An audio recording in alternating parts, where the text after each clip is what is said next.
Well, good morning, Lionhearts. It's your old pal, Jordan the Lion. It's a beautiful day here in Los Angeles. Let's go out and see some of it.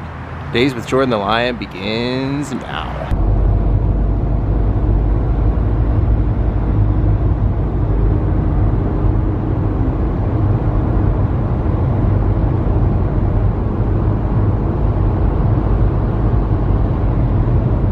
Well, we're here. I decided to take Jaw for a little walk in the park today to get started. There's some people over here working out, and there's a couple of dogs just kind of lingering around waiting for their owners to get done.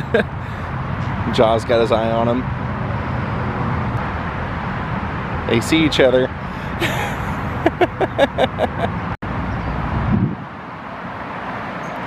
I guess Jaw's going for a workout.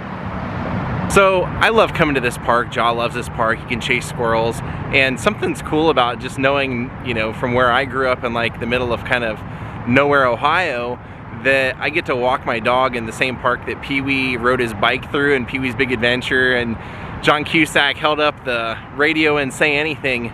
But there's something across the street that I want to show you guys, and there's been an update that I keep meaning to give you, and what's across the street and this update kind of tie hand in hand. So I thought, you know, what better place to come do it than this?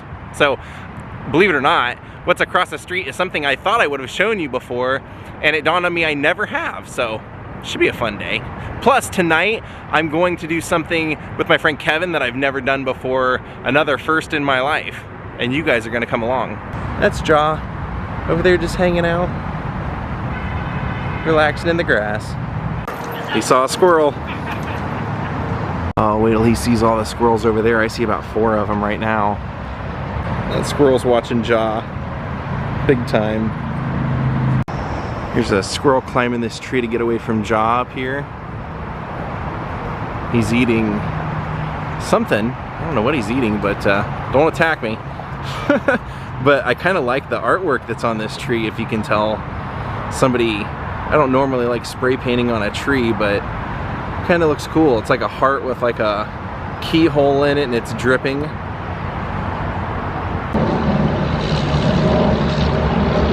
This was a good day to come out here. I've seen easily 20 dogs in this park already.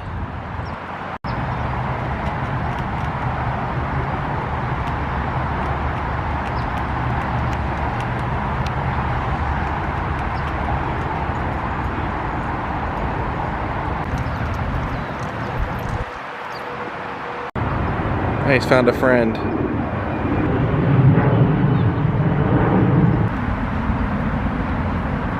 It's a black dog party.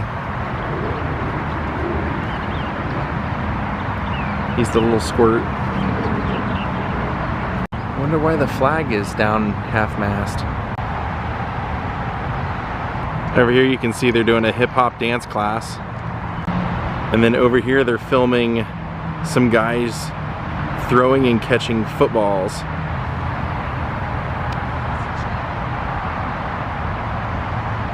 There's always something going on at this park, including him.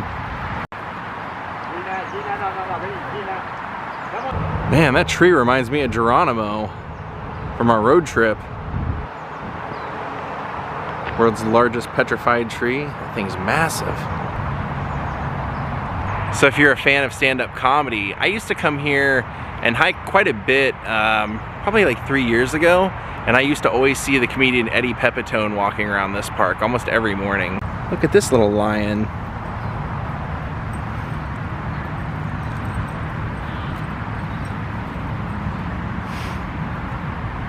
All right, let's head across the street. I'm gonna show you this great thing that I can't believe I've never shown you guys. But like I said, I guess it's timing is everything, because I do have an update to give you, and this kind of goes along with our update. I was kind of planning on you coming along. So since we've been out here before to vlog other things, I'll give you a little perspective.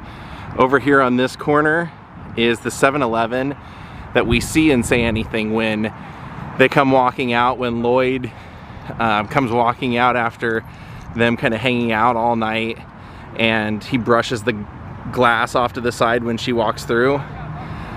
What we're going to see is just catty corner to that. So there's the 7-Eleven we see in Say Anything, and then what we're gonna check out is right here on this corner. There you can see a sign for Amelia Earhart Square, first woman to fly over the Atlantic Ocean. So right here on the corner is a really fantastic statue of Amelia Earhart. And you're probably wondering, if you haven't been watching this channel forever, probably wondering, why is there a statue to Amelia Earhart in Los Angeles? Well, because she used to train out here, as a matter of fact. Early on in the vlogging days, I went to her home, and she lived right across the street from Frank Sinatra. She used to do a lot of her preparations out here at the airfields and the airports, and since she lived out here, they actually have her official grave is here in North Hollywood, or the North Hollywood Burbank area, Valhalla Cemetery. But kind of why I wanted to come out here, other than, you know, that she was a fantastic person. You can see the first woman aviator to fly over the Atlantic Ocean, lost at sea in 1937 during an around-the-world flight.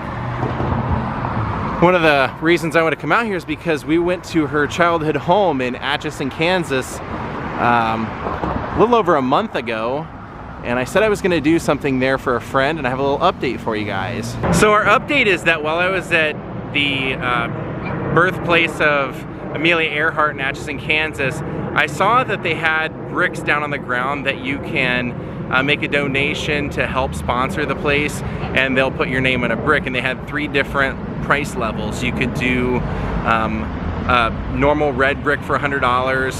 I believe $500 was a black brick, and if you did $1,000, it was a bronze brick.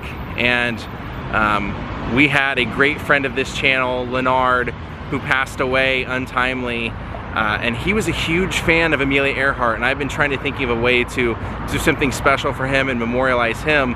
And he always loved to pop everywhere he went. He always had nice necklaces and, you know, nice clothes, nice hats and stuff. So I wanted to go ahead and get him one of the bronze bricks and have his name put right there at her house.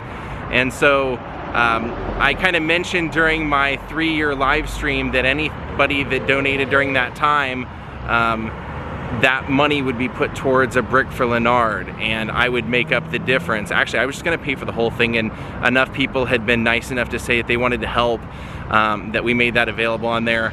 And I did mail off a check, and I wanted to give you guys an update that I got a letter back in the mail saying that they had received it, it had been cashed, and that Lenard's brick would be put out the very next time that they do those. They usually do them 1 to 2 times a year. So as soon as they let me know that it's been put out, we'll make a trip out there and we'll go check it out. I had originally thought of maybe doing one at the San Diego Padres Petco Park, because Lenard was always a fan of his sports teams. If you ever followed him on Facebook, that was one of the funniest things, was to watch him complain about his teams. But they didn't make it available, and he had told me a long time ago when I very first did a Amelia Earhart vlog that he loved her and that she was one of his heroes. So I just thought it'd be perfectly fitting for that. And he never got to come see this, so I thought, you know, why not make the announcement that it's all basically done here. And here you'll see at the base they acknowledged her married name as well. You never really hear that, Amelia Earhart Putnam, citizen of North Hollywood. Now another thing that we vlogged over here is right up the street, well, to the left you see a pool. That's the pool that Alan Ladd used to be a lifeguard at, and right across the street you'll see there's a brown building down there. That was Tiny's Hamburgers. That was Alan Ladd's hamburger stand that he ran before he was a movie star. And if you want to see more about that place, go look up my Alan Ladd Tiny's Hamburgers vlog. Where's Jaw going? Right here on the corner they have some really great information. I'll read a little bit of it to you. Gives you a better understanding of what she was doing her time here in California. So here it says, North Hollywood and aviation go way back, and no flyer won local hearts like Amelia Earhart. Lady Lindy, as the press nicknamed her after pioneering aviator Charles Lindbergh began flying out of local airstrips in the 1920s. The lanky young lady from Kansas bought her first airplane, a Kinner Airster biplane she painted yellow in 1921 at the Grand Central Air Terminal in Glendale.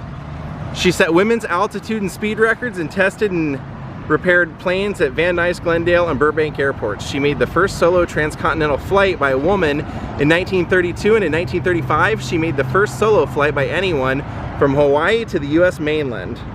She didn't just spend her time in the San Fernando Valley skies. She and her husband publishing magnate George Palmer Putnam bought a house in Toluca Lake. She first cemented her renown as a passenger on a 1928 flight across the Atlantic Ocean. She also had a flair for publicity, writing and lecturing across the country. About flying, Earhart wrote, "Please know that I am quite aware of the hazards. I want to do it because I want to do it. Women must try to do things as men have tried. When they fail, their failure must be challenges to others." The mystery of her disappearance in 1937 and the around-the-world flight accounts for much of the enduring interest in Earhart, but so does her existence on freedom, on the air and on the ground. Long before the modern women's movement, she had turned down 5 marriage proposals from Putnam. She accepted the 6th time, but both happened to be in Burbank at Lockheed, the manufacturer of her bright red 1928 Vega. She characterized their 1931 marriage as a partnership with dual controls. Burbank Airport was also where her Lockheed Electra returned in 1937 after a failed takeoff from Pearl Harbor on her first attempt at an around-the-world flight. In hindsight, perhaps it was an omen. Several months later, she began her ambitious flight anew and disappeared. North Hollywood residents soon dedicated a bronze plaque to her at the spot where Lancashire intersects with Vineland and Camarillo. It says the plaque was put in storage when the streets were widened in 1954, and in 1971 a 7-foot-tall statue of Earhart by a North Hollywood sculptor was raised at Tujunga and Magnolia, which is where we are right now, in North Hollywood Park. So she was pretty much a Californian through and through. And I love this. If you take a look, you can see all those propellers surrounding the statue. Very cool. I guess that's why Lenard was so impressed. What a woman. Took 6 proposals to get her hand. Well, I just got a text from my friend Kevin. What I thought we were gonna do tonight for the first time I've ever done this, he goes, "Oh dude, I got the date wrong. It's actually next weekend, so we're not going tonight." Well, here's the paperwork for anyone that would like to see what they sent in return. There you can see our donation was received, accepted, all that stuff. So my buddy Kevin and I are gonna go take off and go see the new Rambo movie. Actually, Rambo Last Blood. I'm a huge Rambo fan, and I thought the last movie that he put out was amazing, so I can't wait to see this one. I will tell you what I think of it when we get back from the theater. Alright, Kevin and I are here for the showing of Rambo, and we opted for something called D-Box, which apparently are motion sensitive seats. That should be really exciting for the last Rambo movie. Let's go check it out. Okay, my friends, so what's the verdict on Rambo The Last Blood? Well, I loved it. I knew I would, and I did. It was everything I expected in a Rambo movie. Unforeseen ways of killing people, lots of explosions, lots of stuff happening. It was exactly what I wanted. Now, production style, I would say it was probably like maybe more considered like a B movie. So if you're going in expecting like something like Transformers, it's not going to be that, but it's maybe more something like Roadhouse. But I loved it. I would definitely recommend, if you're a fan of the John Rambo series, you go check it out. Now, we went ahead and we coughed up a few extra dollars to see it in something called D-Box. Now, we didn't even know what that was, but I figured, you know, if it's some sort of new film seeing experience, I should check it out, because I'm vlogging stuff like that with a Cinerama Dome. I should experience it while it's around. So what that was it meant that our seats were interactive. So when there was a car driving, our seats rumbled, and when they took a turn, our seats moved, and when the camera would pan back and look at something in the sky, our seats would pan back and move as well, and when there would be an explosion, we would feel it in our seats. So it was pretty cool.